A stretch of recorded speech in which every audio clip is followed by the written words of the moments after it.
pertanyaan yang pertama Pak, menurut Bapak keterampilan 4C itu bagaimana? Menurut saya keterampilan 4C itu merupakan kerangka pembelajaran yang wajib dilaksanakan di dalam pembelajaran matematik. Untuk C yang pertama itu communication ya. Kemudian di dalam komunikasi tentu di bagian awal kita memberi semacam stimulus atau dari motivasi, kemudian misal soal-soal penunjang atau semacam soal awal, dan kemudian bisa ditangkap oleh siswa untuk dikolaborasikan selanjutnya dengan peserta didik lain. Kemudian untuk C yang ketiga critical thinking itu bagaimana cara guru untuk mendorong siswa agar tidak hanya berpaku pada guru, mereka bisa berpikir kreatif dan untuk selanjutnya bisa memiliki kreativitas dan inovasi dalam belajar. Baik, untuk yang selanjutnya, bagaimana cara Bapak mengimplementasikan keterampilan 4C itu dalam pembelajaran Pak? Untuk pembelajaran yang saya laksanakan di sini mungkin lebih ke sebenarnya belum ke sepenuhnya 4C, tapi masih dalam tahap belajar juga karena mungkin faktor daerah, suku dan kelas di sini bukan seperti lingkungan Dimitru misalnya atau di Bandar Lampung yang cenderung siswanya memang lingkungannya sudah lingkungan belajar. Jadi di sini saya baru mungkin awalnya niat saya mungkin baru sebatas karena di sini untuk pembelajaran matematik itu larinya ke ujian sekolah, baru tujuannya agar siswa itu bisa mengerjakan soal ujian sekolah dan nilainya bisa di atas rata-rata. Tapi untuk pembelajaran di sini pun saya tidak meninggalkan ya. Untuk yang pertama komunikasi itu jelas di bagian awal memberi motivasi dan selengkapnya pemberian rangsang dengan media ataupun dengan contoh-contoh dalam kehidupan sehari ataupun dalam bentuk gambar atau alat peraga. Kemudian untuk dalam kelas nanti akan tercipta atau kami ciptakan semacam diskusi meskipun dalam era pandemi, tapi tetap kami laksanakan karena tidak mungkin dalam kelas tidak diadakan diskusi atau kolaborasi. Sedangkan untuk critical thinkingnya di sini, kalau mohon maaf kalau katanya kami ada di dalam tapi kami tidak merasa di pedalaman karena di sini internet masuk, tidak ada yang kami merasa kami tertinggal dan kami tidak mau juga dikatakan tertinggal karena untuk faktor penunjang seperti internet terbuka luas dan kebanyakan siswa juga sudah memanfaatkan teknologi seperti mungkin Android dan internet sekolah, komputer sekolah. Jadi tetap saja siswa di sini juga tidak kalah aktifnya dengan siswa yang mungkin dulu pernah saya mengajar PPL di SMA 5 Metro. Itu kalau mungkin dari segi gaulnya mungkin kalah, tapi untuk IQ-nya tidak jauh kalah mungkin itu. Dan alhamdulillah anak kami di sini sangat kritis, tapi untuk pembelajaran matematik ya bisa dimaklumi mungkin tidak semua karena sebagian besar siswa kebanyakan sudah takut dulu dengan matematik. Tapi selebihnya dari itu tetap saja bisa dikatakan pembelajaran ini tidak kalah dengan di kota, karena saya dulu pernah belajar di kota, kemudian sekarang di sini rasanya penerapannya pun nggak jauh beda, malah mudah di ini ya, karena banyak siswa masih terikat dengan adat dan untuk kreativitasnya atau C4 nya juga tidak kalah saing. Dibuktikan dengan nilai pun kami di tahun semasa masih ada 2 tahun yang lalu itu masih ada siswa kami yang matematik itu yang dapat nilai 875, artinya satu soal lagi benar masih bisa tembus 9,0 dan nilai 7,5, 8,5, 6,5 masih juga banyak. Jadi untuk menurut saya kalaupun pembelajaran C1 sampai C4 yang saya terapkan di sini masih menyadur atau bisa dikatakan masih banyak menggunakan kurikulum yang belum K13, tapi menurut saya hasilnya juga nggak kalah saing. Meskipun demikian kami tetap belajar untuk menerapkan pembelajaran K13 yang lengkap, karena kalaupun kami tinggal jauh di sini tapi pelatihan kami tetap dapat, atau kami tetap mendapat pelatihan dari pusat baik itu di Bandar Lampung ataupun di Klat Mandiri. Jadi selengkapnya untuk pembelajaran C4C ini masih kami usahakan meskipun dengan seadanya, tapi dengan hasil yang mudah-mudahan bisa dikatakan tidak ketinggalan dengan progres. Kalau untuk selanjutnya kendala Bapak selama ini dalam menerapkan 4C dalam pembelajaran itu apa, Pak? Nah itu untuk kendala di sini banyak ya, karena mohon maaf saya tidak mau mengatakan kendala lagi, tapi karena kami bukan dari lingkungan belajar, terus terang kami di Wakanan itu jauh dari pusat misalkan dan media atau untuk buku, jadi banyak kebiasaan orang tua juga tidak terlalu mendukung seperti di kota.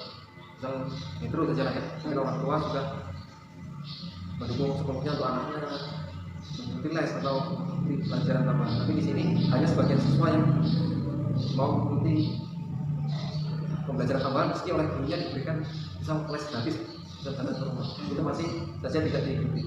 Atau kendala lain seperti kita suku bermacam-macam ya, atau agama juga tidak serentak, jadi itu juga menjadi kendala karena perbedaan suku dan agama agak kadang untuk menerapkan apa ya, semacam stimulus awalnya agak sulit karena ya tidak diperbedaan ras tadi.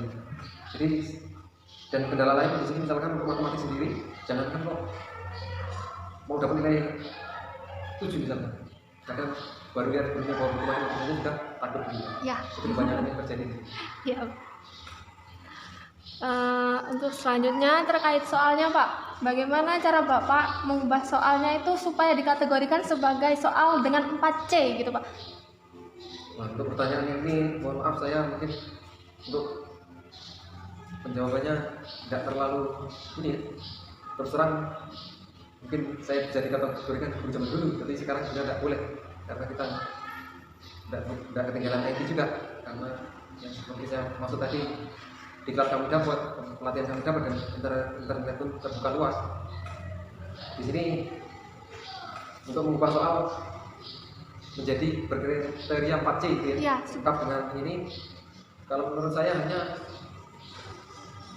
kalau zaman dulu ya kebanyakan siswa itu menentukan atau nyari misal dalam bab barisan bilangan dan deret misalnya. Ya.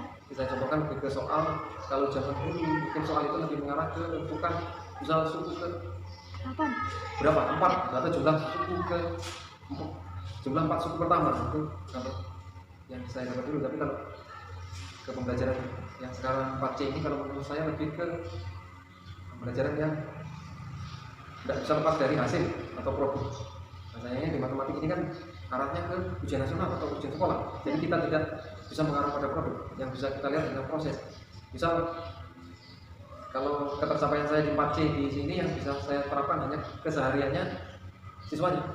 Misal dari keterampilan maupun tugas, kemudian seberapa siswa itu aktif di kelas, kemudian seberapa besar siswa itu bisa menunjukkan giginya maju ke depan, karena proses pembelajaran yang saya laksanakan masih tetap menggunakan proses untuk uji kemampuan di papan tulis, karena itu yang bisa dilihat dan dinilai. Menurut saya lebih ke nilai. Tapi kalau yang saya dapat di beberapa pelatihan, mungkin kalau jawaban saya kurang pas, kalau yang lebih saya dapat mungkin mengubah soal dari logs menjadi HOTS ya, soal yang menjadi lebih sulit itu kata kerjanya. Kalau zaman dulu kita menentukan atau mencari nilai atau berapa gitu, berubah menjadi semacam ke aplikasi, ke soal cerita yang di situ bisa menumbuhkan pemahaman siswa yang lebih dalam. Contohnya kalau zaman dulu ke barisan bilangan dan deret itu hanya ditanya suku, sekarang lebih ke soal cerita. Misal perusahaan memproduksi sekian barang dari pertama misal berapa unit, kemudian di bulan keberapa naik. Nah, bahasa naiknya tidak dikatakan, tapi hanya dikatakan pada bulan kedua menjadi sekian, pada bulan ketiganya sekian. Jika kenaikan itu naik secara konstan, berapa? Kalau zaman dulu langsung ditanya berapa, misal banyak barang yang diproduksi selama 10 bulan. Nah, di sini mungkin kalau di soal HOTS atau ke C4 larinya ke berapa jumlah barang yang diproduksi selama misal 2 semester pertama. Jadi siswa di sini sudah berpikir ke tidak hanya bulan ke atau berapa bulan ya, N-nya berapa, tapi sudah mengarah pada 2 semester. Jadi sudah berpikir ke menghitung 2 semester itu berapa bulan, berarti N-nya harus dikali berapa. Itu lari ke, kalau dilarikan ke contoh soal. Terkait proses pembelajaran di SMK Negeri 1 Pakuan Ratu, apakah terjadi proses kolaborasi dalam pembelajaran matematika? Iya, ada. Terkadang saat guru bertanya, hanya beberapa siswa yang aktif dalam menjawab. Jadi terkadang Iya. proses interaksi tetap ada, tapi hanya terkadang karena sulitnya siswa gitu. Untuk yang selanjutnya, kesulitan belajar selama ini di SMK Negeri 1 Pakuan Ratu apa? Murid susah memahami materi yang dijelaskan oleh guru. Terus ada lagi? Terkadang materi sulit. Tapi kalau untuk penyampaian gurunya bisa dikatakan baik atau tidak? Terkait proses pembelajaran di SMK Negeri 1 Pakuan Ratu, apakah terjadi proses kolaborasi selama pembelajaran matematika? Iya, terjadi proses kolaborasi ketika guru memberi pertanyaan, siswa aktif menjawab. Bisa dikategorikan proses dalam pembelajaran di sekolah aktif. Kalau untuk kesulitan selama ini dalam pembelajaran matematika di SMK Negeri 1 Pakuan Ratu bisa diceritakan apa saja? Untuk saya pribadi tidak ada kesulitan karena guru menjelaskan dengan sangat baik dan mudah dipahami. Jadi kesimpulan wawancara yang dapat saya berikan yaitu pada dasarnya guru memang mengerti apa itu keterampilan 4C, namun masih kurang dalam cara bagaimana mengimplementasikan keterampilan 4C tersebut dengan baik, sehingga dalam kegiatan atau proses pembelajaran pun masih dikatakan kurang dalam penerapan 4C tersebut. Adapun beberapa kesulitan, yang pertama yaitu kesulitan karena dari fasilitas sekolah, yang kedua yaitu faktor intrinsik dari peserta didik itu sendiri. Baik, terima kasih. Wassalamualaikum warahmatullahi wabarakatuh.